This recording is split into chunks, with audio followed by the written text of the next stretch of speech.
ದರ್ಶನ್ ನೋಡಿ 35 ಲಕ್ಷ ರೂಪಾಯಿ ಕ್ಯಾಶ್ ಕೊಡಿ ಸ್ವಾಮಿ. ನಾನು ಪಿಕ್ಚರ್ ಮಾಡಲ್ಲ, ನಿಮ್ಗಿನ್ ಪಿಕ್ಚರ್ ಮಾಡೋಕ್ಕಾಗಲ್ಲ, ನೀವು ಜೈಲಿಗೆ ಹೋಗ್ಬಿಟ್ಟಿದ್ದೀರಾ, ಜೈಲಿಂದ ಬಂದರೆ ನಿಮ್ಮ ಜನ ನೋಡಲ್ಲ.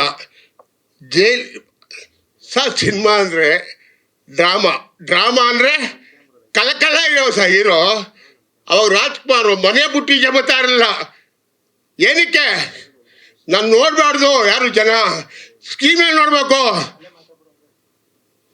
ಆಚೆ ನಾನು ಯಾರು ನೋಡಬಾರ್ದು. 100 ರೂಪಾಯಿ ಕೊಡೋ ವ್ಯಕ್ತಿ ಬಂದು ಸಿನಿಮಾ ಥಿಯೇಟ್ರಲ್ಲಿ ನೋಡ್ಬೇಕು ನನ್ನ ಅಂತ ಕಾಯೋರು. ಇವಾಗ ಬೀದಿಲೋ ಕುಣಿತಾರೆ ಹೀರೋಗಳು, ಬೀದಿಲೋ ಹಿರಿಯಣ್ಣವ್ರು ಕುಣಿತಾರೆ.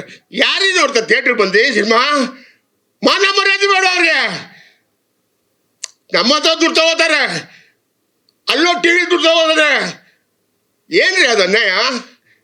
ಅಥವಾ ಸಿನಿಮಾ ಮಾಡಲಿ, ಹೋದ ಸತಿನೂ ಹೇಳ್ತಾ ಇದ್ದೀನಿ, ಈ ಸತಿನೂ ಹೇಳ್ತಾ ಇದ್ದೀನಿ, ಅಥವಾ ಸಿನಿಮಾ ಮಾಡಲಿ, ಅಥವಾ ಟಿ ವಿ ಹೋಗಿ ಕೂತ್ಕೊಂಡು ಭಾಷಣ ಮಾಡ್ಕೊಂಡು ಕಿಸ್ಕಿಸಿ ಅಂದ್ಕೊಂಡು ನಕ್ಕೊಂಡು ಅದು ಮಾಡಿಕೊಂಡು ಇರಲಿ. ಸಿನಿಮಾ ಮಾಡಿ ಪಡೆಯೋರು ಯಾಕೆ ಹಾಳು ಮಾಡ್ತೀರಾ? ಯಾಕೆ ಹಾಳು ಮಾಡ್ತೀರಾ? ಏನ್ರಿ ಒಬ್ಬರ ಮನೆ 50 ಕೋಟಿ ಲಾಸ್ ಆಗ್ತದೆ. ಏನ್ರಿ 50 ಕೋಟಿ ಅಂದರೆ ಒಂದು ದೇಶ ಕಟ್ಬೋದು, ಒಂದು ಊರೇ ಕಟ್ಬೋದು. 50 ಕೋಟಿ ದುಡ್ಡಂದ್ರೆ ದುಡ್ಡಲ್ವ 50 ಕೋಟಿ? ಎಷ್ಟು ಹೊಟ್ಟೆ ಸಿನಿಮಾ ಇಂಡಸ್ಟ್ರಿ, ಕನ್ನಡ ಇಂಡಸ್ಟ್ರಿಗೆ ಯಾರು ಬರ್ತಾರೆ ಸಿನಿಮಾ ಮಾಡೋಕ್ಕೆ? ಪೇಪರ್ 50 ಕೋಟಿ ಲಾಸ್ ಆಯಿತು, 30 ಕೋಟಿ ಲಾಸ್ ಆಯಿತು, 50 ಕೋಟಿ ಲಾಸ್. ನೈಟು ಪಡಿಯರ್ ಚೇಂಜ್, ನೈಟು ಪಡಿಯರ್ ಚೇಂಜ್, ಡಿಸ್ಟ್ರಿಬ್ಯೂಟರ್ಸ್ ಚೇಂಜ್. ನೈಟು ಯಾವುದಾದ್ರು ಕಾಲದಲ್ಲಿ ಕೇಳಿದ್ದೀರ ಸ್ವಾಮಿ ನೀವು? ಇವತ್ತಿದ್ದವನೊಬ್ಬ ಪಡಿಯೋರು, ನಾಳೆ ತಿರ್ಗಾ ಬೆಳಿಗ್ಗೆ ಚೇಂಜ್ ಮಾಡಿದ್ರೆ ಇನ್ನೊಬ್ಬ ಪಡಿಯೋರು. ಇವನು ದುಡ್ಡು ತಂತಾನೆ, ಡಿಸ್ಟ್ರಿಬ್ಯೂಟರ್ ಇವನು ದುಡ್ಡು ತಂತಾನೆ. ನಾವು ಯಾರು ಕೇಳೋಣ? ಇನ್ನೆಲ್ಲಿ ನ್ಯಾಯ ಇದೆ, ನೀತಿ ಇದೆ ಹೇಳಿ, ನೀವೇ ಹೇಳಿ.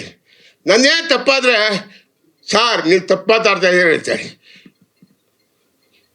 ಇವತ್ತು ರಾತ್ರಿ 12 ಒಬ್ಬ ಡಿಸ್ಟ್ರಿಬ್ಯೂಟ್ರ್ ಅಂತೆ, ಬೆಳಿಗ್ಗೆ 7 ಗಂಟೆಯಿಂದ ಇನ್ನೊಬ್ಬ ಡಿಸ್ಟ್ರಿಬ್ಯೂಟ್ರು.